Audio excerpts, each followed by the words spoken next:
One of the things I've been doing really over the past 6-7 months, because we knew that interest rates were going to increase at some point, is making sure that I stress test my portfolio. So I'll stress test my portfolio probably every 2 or 3 months, based on different interest rate increases, right? To make sure I'm comfortable with what I'm seeing. And if I'm not comfortable with what am I seeing, then how do I pivot to make myself as comfortable as possible, right? So I would tell everybody, make sure you stress test your portfolio to see if there's any type of bleeding, and, then work with people. Don't be afraid to, let people know that, I might be negative cash flow position. How can I pivot, right? Don't keep that to yourself. Ask your fellow investors, let them know, because they might be able to provide, some opportunities for you to stop that bleeding. There are so many ways you can invest in real estate. If you're just getting started, you may ask yourself, which strategy should I try first? If you're an experienced investor with a few properties under your belt, you may be thinking, what's next? Brian Gordon sits down with us in this episode, and we talk about various investing strategies, how to decide what strategy is best for you, and how to scale your portfolio. Let's get started.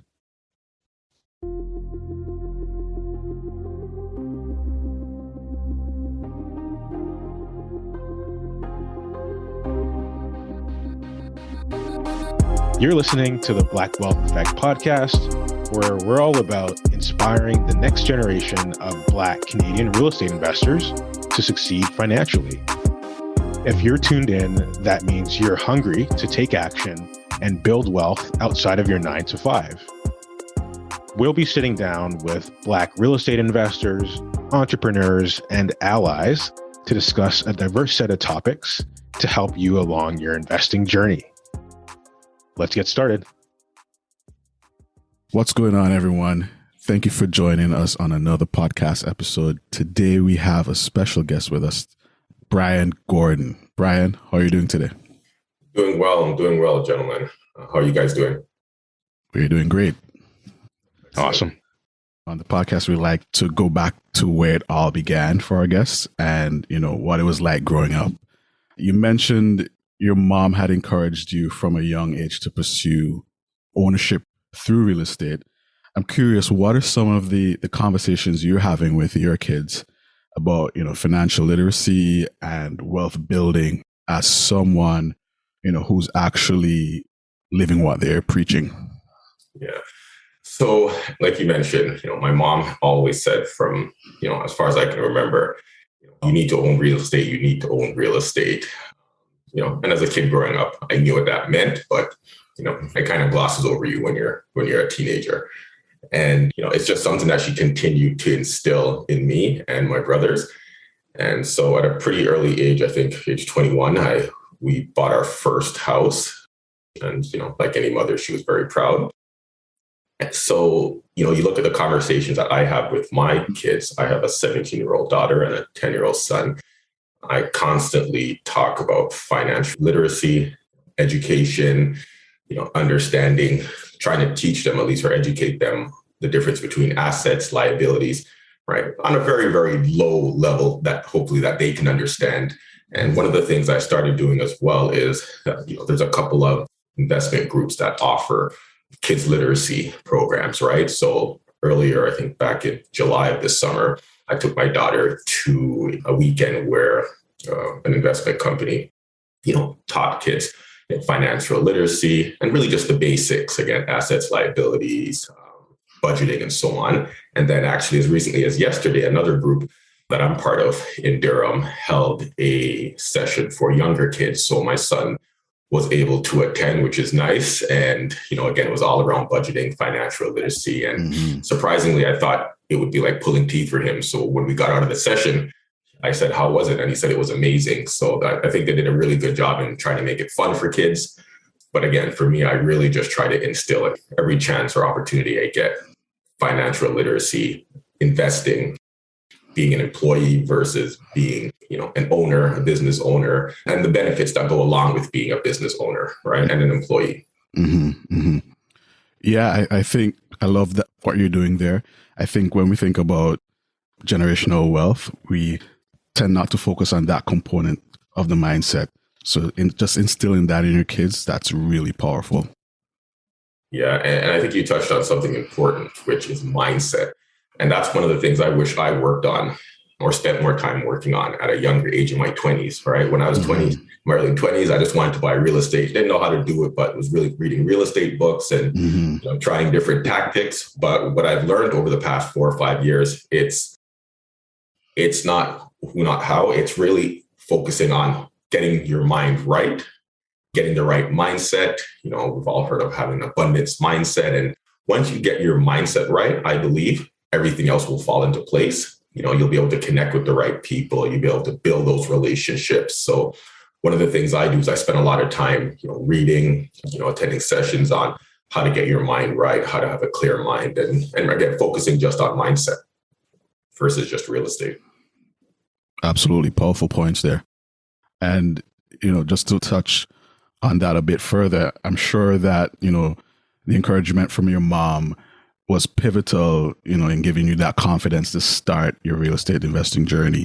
Walk us through what your first acquisition looked like and, what are some of the key takeaways from that deal that you were able to add to your real estate investing toolkit?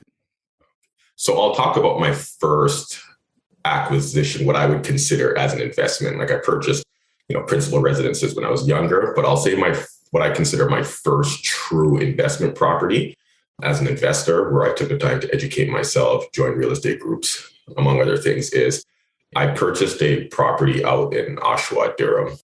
And, like any new investor, I didn't have all the skills required. My mom just said, go and do it. She'll support me, which is fantastic because it's good to always have, a good group of people supporting you. And not just financially, but also emotionally as well, and that you can use as a sounding board. So I purchased that investment property, I think about 5 years ago, for $425,000 detached bungalow. And, the objective was to convert it into a legal duplex, right? I seen other members do it in part of the real estate group that I'm part of, thought it would be pretty straightforward, and, hired my crew, got a real estate agent, and got a great property. I think one of the pitfalls I made, and one of the things I stress to newer investors, is really the importance of a team, but also the importance of having each member be a specialist in what they do, right? So hire a real estate agent, not just that sells residential properties, but that focuses on investment properties, and ideally in the area that you want to work on. So I did a decent job doing that. But where I made a major mistake is I hired a contractor who knew how to complete basement basements, but not specializing in legal basement apartments and not legal basement apartments in Oshawa. And that was a bit of a disaster. It took me, I think, 9 months to complete the duplex. So you guys probably know, typical duplex will take, anywhere from 2 to 4 months, depending on the type of problems you have. This duplex conversion took me 9 months. That being said, it was probably the best learning experience that I've had probably throughout my investment career, because although, there was a lot of stressful nights, and these are some of the things that, you don't usually hear or see on Instagram, right? You hear people talk about how many doors they have, how much they pulled out when they're refinancing, but we don't, I think, do enough of talking about some of the pitfalls. So, which is the reason I want to share this. So, anyways, it was a great learning experience for me, very stressful, but again, I learned a lot. And, these are some of the mistakes that I made, are things that I make sure I don't do going forward. So again, as I mentioned, making sure that each member on my team is a true specialist in what they do. And again, ultimately the property worked out. It's probably one of my best properties in my portfolio. I got it leased up, but a lot of mistakes, a lot of opportunities to learn. And again, in the end, it did work out pretty well. On that point, I'm curious. I know you mentioned that the contractor, there was that knowledge gap around legal secondary units. How did you go about bridging that gap to kind of solve that issue? Yeah, great question. So one of the things I had to do is try to bring myself up to speed very quickly. So working with in this case, the building department at the city of Oshawa, trying to learn as much from them as I can. So, instead of calling them or sending them an email, I would show up at the office, maybe once a week and start building a relationship, asking a ton of questions. My agent at the time was really good. So I would call her, lean on her, ask her a ton of questions. I'm also a member of Durham Real Estate Investment Club, or a group. So I would ask members there and, talk to them about some of the challenges. But it was really trying to build relationships with individuals who are doing what I was trying to do and build that knowledge gap. And, sadly, at the end, I was way more knowledgeable than my contractor, which probably shouldn't happen, especially in your early days of becoming an investor. That's not what you want. You want to ideally know the least on your team with each specific, service that they're providing. So yeah, great question. I had to really try to bring myself up to speed. And it was very frustrating knowing that I knew more than my contractor about the legal conversion process and some of the requirements that the city wanted in order to make it a legal secondary suite. So, hire a professional who focuses on that area that you want them to service you on.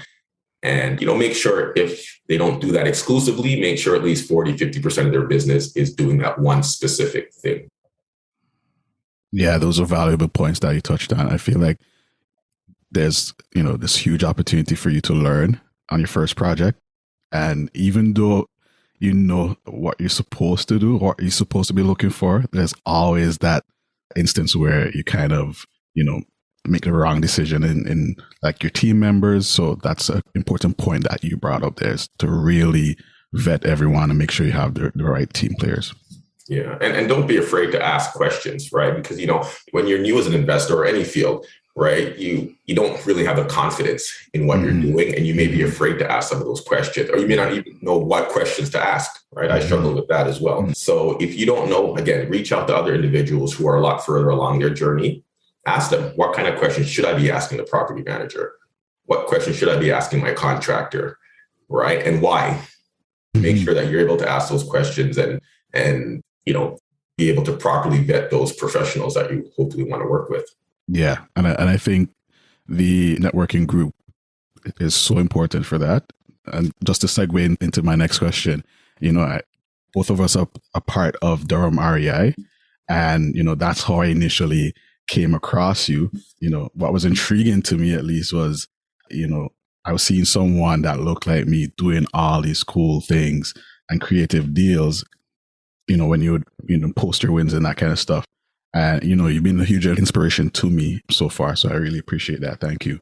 But for our listeners, could you give a summary of, some of these, cool and creative deals that you've worked on up to this point? And, what has been the most challenging yet rewarding deal you've done so far? Sure. So first off, appreciate the kind words. It's always great to see, individuals or doing what you want to do, especially when you see individuals that, look like you. And so appreciate those kind words. So the deal that I would say is probably the most rewarding would probably be one of the last deals I just completed, which is purchasing a legal purpose-built triplex in Toronto. And why it was rewarding for me is because as a young adult, early 20s, I've always, I'd drive around, I would see these triplexes, in Scarborough. I mainly grew up in Scarborough, and I would see the triplexes, in different neighborhoods. And I always think to myself, one day I'm going to get one of these triplexes. One day I'm going to get one of these triplexes. And, life happens, you have kids, you get married, and, you always have that thought or vision in the back of your mind. Anyways, fast forward to, I think back in March, I worked with a wholesaler, purchased a triplex in the Yonge and Finch area, and, purchased it, got a fantastic deal at the time.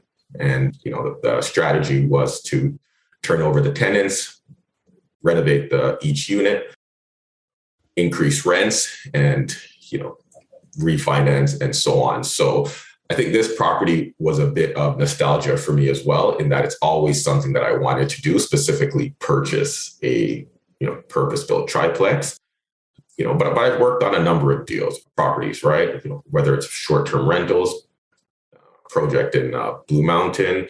But again, my main strategy is adding legal secondary suites to properties. And right now, what I'm currently working on is investors and I, we just purchased some land in Jamaica, which we're pretty excited about, across the street from the beach, which we'll be building, a bit of a retreat for foreigners. So do some short-term rentals and so on. So, but definitely this triplex that I purchased, probably the most rewarding so far. Wow. There are so many things you want to unpack there based on what you shared. You talked about investing in Toronto. How did your experience differ investing in a big city like Toronto versus more rural parts of Ontario?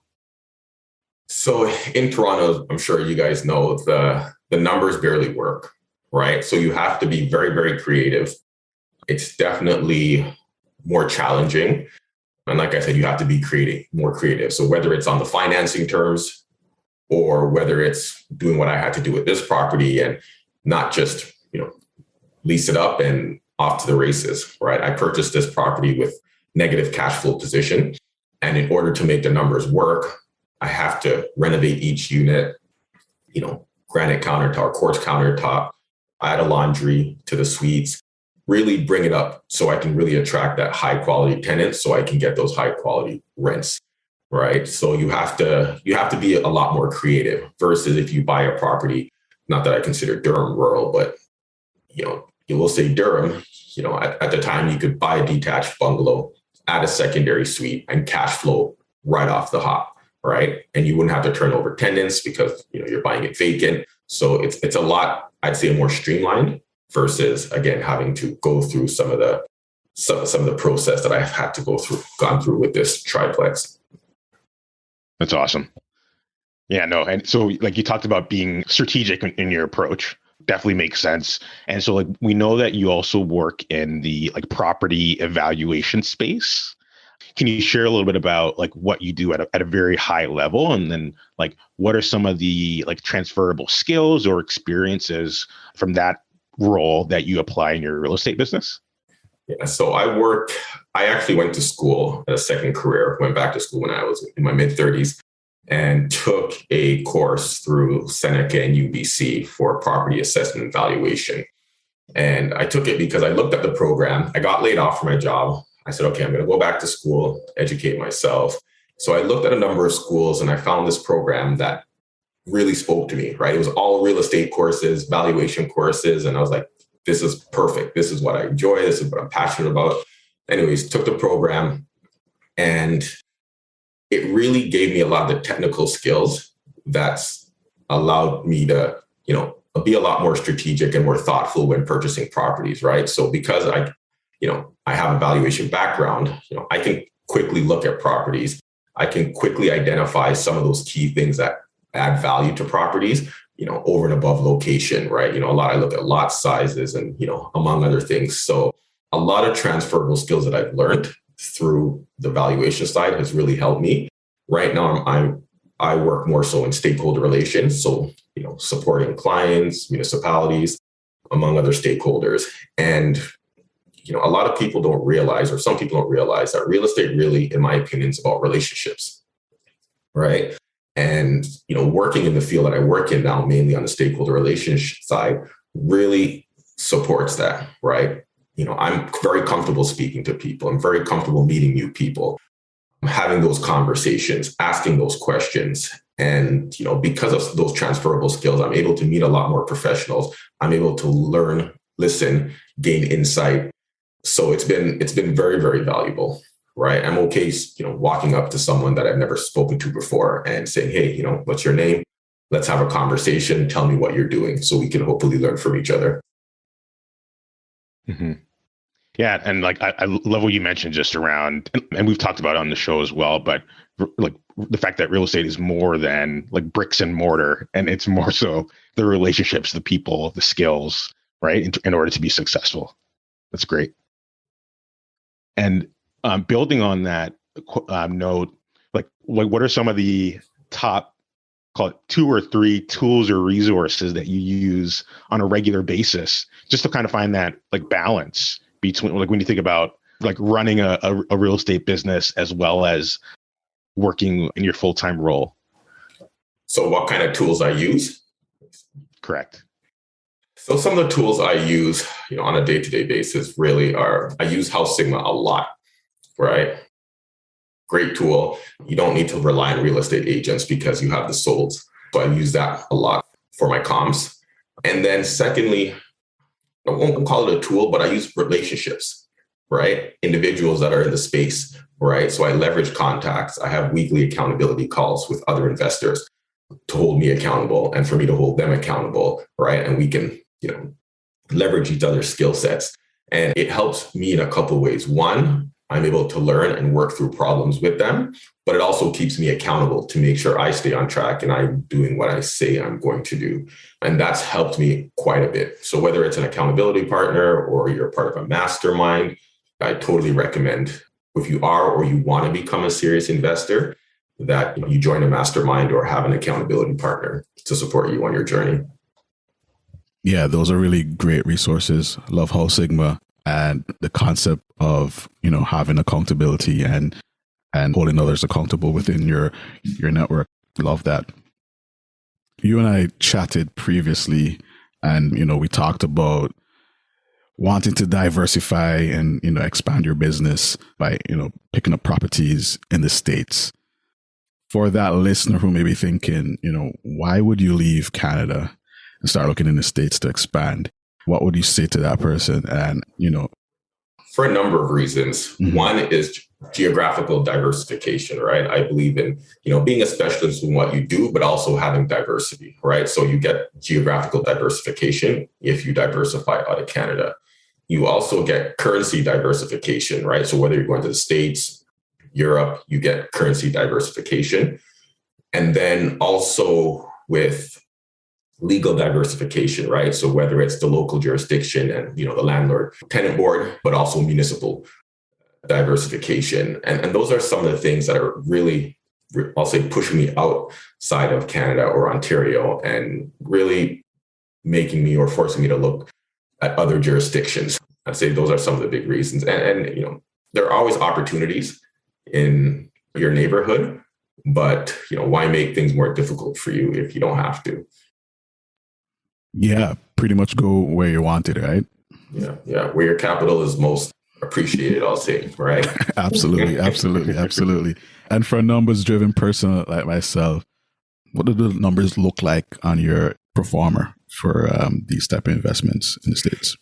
Yes. So right now I'm looking at investing in Southwest Florida, so specifically the Cape Coral area, and buying land and building your 2,200 square foot house, 3-car garage, backing on water. So depending on where you purchase in Cape Coral, I'm looking at Northwest Cape Coral. So for those that don't know, Cape Coral is broken down into 4 different quadrants. I'm looking at Northwest Cape Coral, Southwest Cape Coral.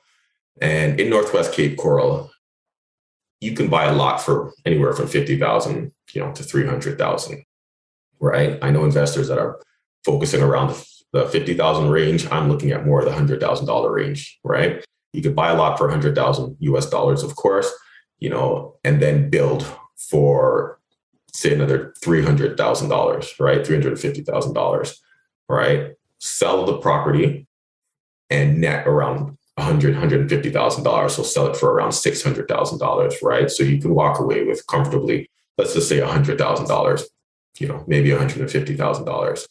And so to me, that's very attractive. It is active income, which is really what I'm looking for right now. I'm not looking to build wealth. I'm looking for active income, right? So what can I do? It will take me 15, 20 hours a week and allow me to generate that active income. So I really like that. And, as a secondary strategy, if the market continues to get worse, the secondary strategy is then to do an Airbnb, right? So hold on to the property and then do short-term rentals. So I have 2 comfortable exit strategies, which to me makes sense. And I'm actually going to Florida next month to take part in the mastermind, right? I started doing a lot of the research now, but now it's about building those relationships, which is why I'm going down there, to build those relationships with like-minded individuals, start meeting those professionals and, start taking action. That's awesome. Thanks for sharing those high-level numbers. For an investor just getting started and considering investing in land, what advice would you give them? So for me, I would even say take a step back and decide, what are you trying to achieve? What's your vision? What are your goals? What do you want real estate to do for you? Right. And if after doing that exercise, it is developing and building, I wouldn't necessarily tell a new investor just take that path personally, But if you're keen on doing that, which is totally possible, then, to your point, start building those relationships. How do you build those relationships? Well, what am I doing? I'm attending a mastermind next month. Yes, you're paying for it, but you're also going to be introduced to professionals, right? So you don't have to look for referrals. You don't have to go on the Kijiji and make those phone calls. You're going to be introduced to those professionals that offer the service that you're looking for. And then it's about vetting those people. I'm also going to meet other investors that are Canadian that are doing or want to do what I'm doing. So I'm going to build those, have that network of people to support me, right, along my journey, and as well as I'll support them. So, you can take that route, doing a mastermind, or you can hire a mentor, right? That's another way to accelerate your growth. If you want to learn something new and you want to build, regardless of really what your strategy is, but if you want to build, hire a mentor who has years of experience specifically doing what you want to do, land development and building, right? And to make sure, again, you ask those questions. I've had mentors before, some worked out fantastic, some didn't work out that great. And it's really about making sure that, you guys are on the same page and you ask those questions to make sure you're both aligned in what you're looking for. So again, whether you hire a mentor to support you on your journey, do a mastermind, join local real estate clubs in Florida, which is what I'm also looking at. Again, relationships, education. Right. Those are great points. As you said, with any strategy, really, it's important to understand your why, as well as determine your goals and set objectives before getting started. Yeah, exactly. Great. And so at the beginning of the conversation, we touched on kind of like purchasing primary residences versus beginning to grow your investment portfolio with rentals. For you, we know that you purchased investment properties while renting for a period of time. Can you share just a little bit about your approach or kind of your mindset while going through that process early on?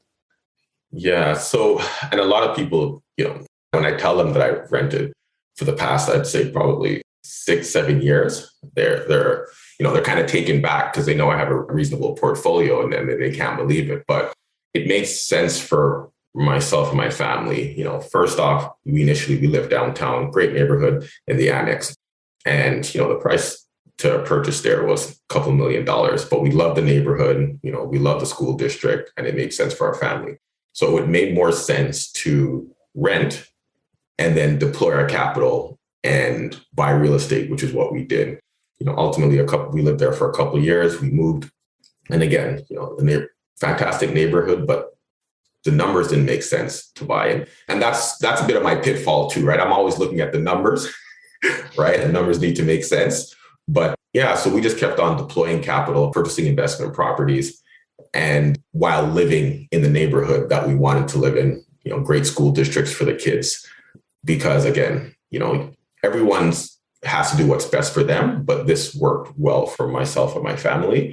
And it was kind of the best of both worlds. We lived in a neighborhood that we wanted to live in, but I was also able to purchase investment properties. So it was a win-win for myself.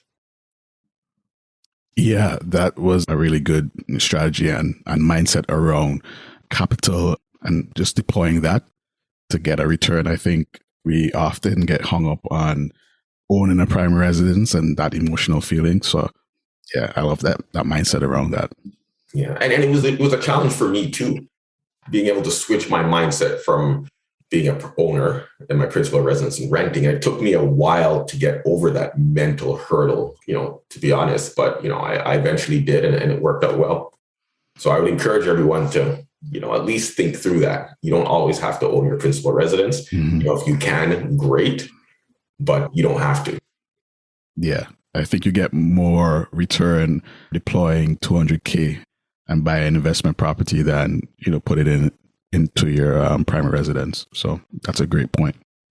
With that being said, the ongoing rate hikes here and across the border, frankly, all over the world, how are you pivoting with your investment portfolio, and what advice would you give investors during this time?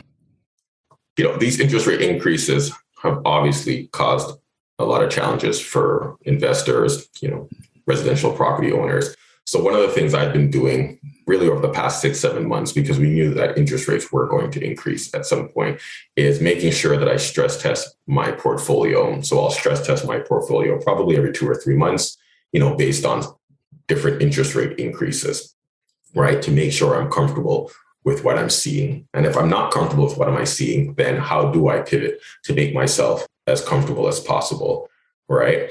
So I would tell everybody, make sure you stress test your portfolio to see if there's any type of bleeding, and, then work with people. Don't be afraid to, let people know that, I might be negative cash flow position. How can I pivot, right? Don't keep that to yourself. Ask your fellow investors, let them know, because they might be able to provide, some opportunities for you to stop that bleeding, right? So stress test your portfolio. This really isn't the best time to sell, but maybe you bring on a joint venture partner on one of your properties that you own at 100% to inject some capital into the property, right? You always don't need to sell as a first option, right? Maybe you bring on that JV partner. At the outset, I always tell people that A, don't over leverage, and B, make sure that you always have ample capital at your disposal. So whether it's just outright cash, or that you have home equity line of credits or line of credits to support you when things don't go well, because, real estate is very cyclical. You have your ups and downs. And, when things go bad, you want to make sure that you're well capitalized so that you have cash available to support you through the downtimes. Right. But with these interest rate increases, I believe there's going to be opportunities coming down the pipe. So I'm positioning myself for those opportunities, right? First, I'm saying, okay, do I have staying power? Can I get through the bad times? Yes. And once I've done that, then I say, okay, how can I take advantage of opportunities that I believe are going to come in the next 6 to 12 months? That's great advice there, Brian. Love that you touched on stress testing your portfolio and, trying to hold on to that asset before, looking to sell it. It's going to be a painful period for a lot of us, but, just really being resilient and trying to be creative. So I love that you touched on that. This has been a great conversation. Really love the points that you touched on. Really learned a lot from this conversation. Before we end off this podcast episode, could you just let the listeners know how they could get into contact with you and, what are the best ways to do that? Sure. So one of the best ways to get in contact with me would be to look me up on Instagram at acquiring_wisdom. So just look me up on Instagram or just type in Brian Gordon. Also, what I would say to your listeners is what I typically do is I offer 2 hours of mentorship for free. So it's not paid. It's really for those individuals that are looking to get into real estate that I can provide direction to. So I usually provide 2 hours of my time every month. And just to give them, an opportunity, maybe share resources, maybe provide direction. And so I'll do that with 2 people every month. So happy to, provide that to individuals that are looking to get started. Because, again, growing up, my parents, came to Canada as immigrants, and they didn't have a network for me to be able to leverage. Right. Mm-hmm. So I believe I would have been a lot further if, I could have gone to my uncle to say, hey, I'm interested in this real estate thing. How do I get started? But unfortunately, I never had that resources. So, a way for me to give back to those rookie investors is to, provide some support, provide direction. Again, it's only a couple hours a week for a month. But, if I can add some value that way to get them started, then, love to do that. Mm-hmm. So again, Instagram. All right. Thank you so much for giving back, guys. Make sure you go out there, follow Brian, and hit him up. Yeah, this has been a great conversation again. Thank you for taking the time out and just hanging with us and having a great conversation. And to our listeners, thank you for tuning in today. We hope that this episode inspires you to take action, and we'll catch you in the next one. Peace. What was the one thing you heard today that inspires you to take action? Now plan to take that action in the next 24 hours.